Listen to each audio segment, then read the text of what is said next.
በአንድ ወቅት የሚበላው ምግብ አጥቶ የተቸገረ ቢሆንም አሁን ላይ የሀብት መጠኑ $1 ቢሊዮን ተሻግሯል። እንደ ሌሎች እኩዮቹ በልጅነት ዕድሜው ኳስ ለመጫወት ፍላጎት ቢኖረውም የመጫወቻ ጫማ ግን ማግኘት አልቻለም። ነገን የተሻለ ለማድረግ ሩቅ አልሞ ካሰበበት በላይ ገዝፎ የተቀመጠ፣ ጠንክሮ መስራት ካሰቡበት መድረስ እንደሚቻል በተግባር ያሳየ ስኬታማ ተጫዋች ነው ክርስቲያን ሮናልዶ። ከዝቅተኛ ነዋሪ ቤተሰቦቹ በአውሮፓውያኑ የዘመን ስሌት የካቲት 5 1985 ዓመተ ምህረት ከፖርቹጋል ዋና ከተማ ሊዝባን በ965 ኪሎ ሜትር ርቀት ላይ በምትገኘው ገጠራማዋ ደሴት ማድሬ ነው የተወለደው። ወላጅ አባቱ በአውሮፓውያኑ 1981 እስከ 1989 ድረስ የአሜሪካ አርበኛው ፕሬዝዳንት የነበሩት ሮናልድ ዊልሰን ሬገን አድናቂ ስለነበሩ የልጃቸውን መጠሪያ ስም ሮናልዶ ሊሉት ችለዋል። የወላጆቹ አራተኛ ልጅ እንደሆነ የሚነገርለት ክርስቲያን ሮናልዶ በ15 ዓመቱ ልቡ ላይ ያጋጠመው ሕመም እግር ኳስን እስከ ወዲያኛው ድረስ እንዳይጫወት የሚያደርግ ፈተና አጋጥሞት ነበር። የተሳካ ቀዶ ሕክምና ከተደረገለት በኋላም በስፖርቲንግ ሊዝባን ያሳየው ድንቅ ብቃት በበርካታ የአውሮፓ ክለቦች እንዲፈለግ አድርጎታል። በአውሮፓውያኑ 2003 ማንቸስተር ዩናይትድ 12 ሚሊዮን ፓውንድ ለስፖርቲንግ ሊዝባን በመክፈል ተጫዋቹን የግሉ አደረገው። በ2007 እና በ2008 የውድድር ዘመን ማንቸስተር ዩናይትድ የእንግሊዝ ፕሪሚየር ሊግ፣ የአውሮፓ ቻምፒየንስ ሊግ ዋንጫን ሲያነሳ ሮናልዶ የቡድኑ ቁልፍ ተጫዋች ነበር። በሁሉም ውድድሮች ላይም 42 ግቦችን በማስቆጠር በ22 ዓመት ዕድሜው የባላንዳር ተሸላሚ በመሆን ምርጥ ተጫዋች መሆኑን አስመስክረዋል። የማዴሪያው ፈርጥ በማንቸስተር ዩናይትድ በነበረው ቆይታ 3 የእንግሊዝ ፕሪሚየር ሊግ፣ 1 የአውሮፓ ቻምፒዮንስ ሊግ፣ 1 የፊፋ ክለብ ዋንጫ፣ 1 የኤፍኤ ካፕ፣ 2 የእንግሊዝ ካፕ እና 1 የኮሚኒቲ ሺልድ ዋንጫዎች አሳክቷል። ፖርቹጋላዊውን ጥበበኛ በጥብቅ ሲፈልጉት የነበሩት ሪያል ማድሪድ በ2009 በወቅቱ የዓለም ክብረ ወሰን ሆነ ወጪ 80 ሚሊዮን ፓውንድ ለማንቸስተር ዩናይትድ በመክፈል ወደ ሳንቲያጎ ቤርናባው አዛወሩት። ተጫዋቹ በሎስ ብላንካዎቹ ቤት በነበረው ቆይታ የዓለም ኮከብ ተጫዋች መሆኑን ሜዳው ላይ በሚያሳየው እንቅስቃሴ አስመስክረዋል።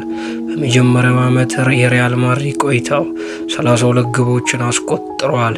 በ2010 እና 11 የውድድር ዘመን 40 ግቦችን በላሊጋው በማስቆጠር የላሊጋው ኮከብ ግብ አስቆጣሪ ነበር። በ2012 የውድድር ዓመት 46 ግቦችን በማስቆጠር የላሊጋውን ዋንጫ ከሪያል ማድሪድ ጋር አንስተዋል።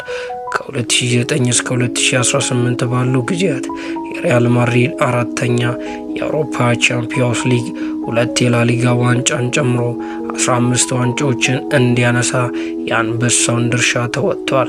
የሪያል ማድሪድ ቆይታው በዋንጫ ሲታጀብ ለ4 ጊዜ የባላንዶር ሽልማትን ወስደዋል። ለስፔኑ ክለብ በተሰለፈባቸው 438 ጨዋታዎች ላይ 450 ግቦችን በማስቆጠር የምንጊዜም የሪያል ማድሪድ ከፍተኛ ግብ አስቆጣሪ በመሆን የክለቡ ታሪካዊ ተጫዋች ነው። ሮናልዶ በእግር ኳስ ሕይወቱ በርካታ ግቦችን ያስቆጠረ ቢሆንም በ2017 እና 18 የውድድር ዘመን በአውሮፓ ቻምፒዮንስ ሊግ በጁቬንቱስ ግብ ጠባቂ ላይ በመቀስ ምት ያስቆጠረ ግሩም ግብ በእግር ኳስ አፍቃሪያን ዘንድ በልዩነት ትታወሳለች። ይህችን ግብ ተጫዋቹ ሲያስቆጥር የጁቬንቱስ ክለብ ደጋፊዎች ሳይቀር ከመቀመጫቸው ተነስተው በማጨብጨብ ያላቸውን ክብር ገልጾለታል። የክለቡ ደጋፊዎች ያሳዩት ክብርም የሮናልዶን ልብ አሸፈተው። በነጩ መለያ የደመቀበትን የ9 ዓመታት ቆይታ አጠናቆ በሐምሌ 2018 የጣሊያኑ ክለብ ጁቬንቱስ ሪያል ማድሪድ 105 ሚሊዮን ፓውንድ በመክፈል ለ4 ዓመታት የሚቆየውን ኮንትራት እንዲፈርም አድርጎታል።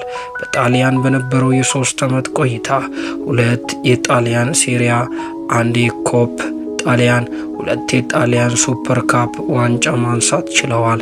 እድሜው እየገፋ ሲሄድ ሜዳ ላይ የሚያሳየው ብቃት እንደ ወይን እየጣፈጠ የቀጠለው ሮናልዶ የቀድሞ ክለቡ ማንቸስተር ዩናይትድ ያቀረበለትን የዝውውር ጥያቄ በመቀበል እንደ አውሮፓውያኑ አቆጣጠር ነሐሴ 2021 ወደ ኦልድ ትራፎርድ ተዛወረ።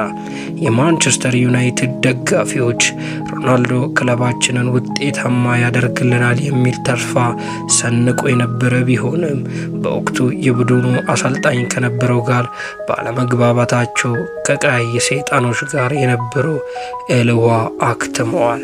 የሳውዲ አረቢያው ክለብ አልናስር በ2023 ለፖርቹጋላዊ ተጫዋች 200 ሚሊዮን ዩሮ ዓመታዊ ደሞዝ በመክፈል ተጫዋቹ አደረገው።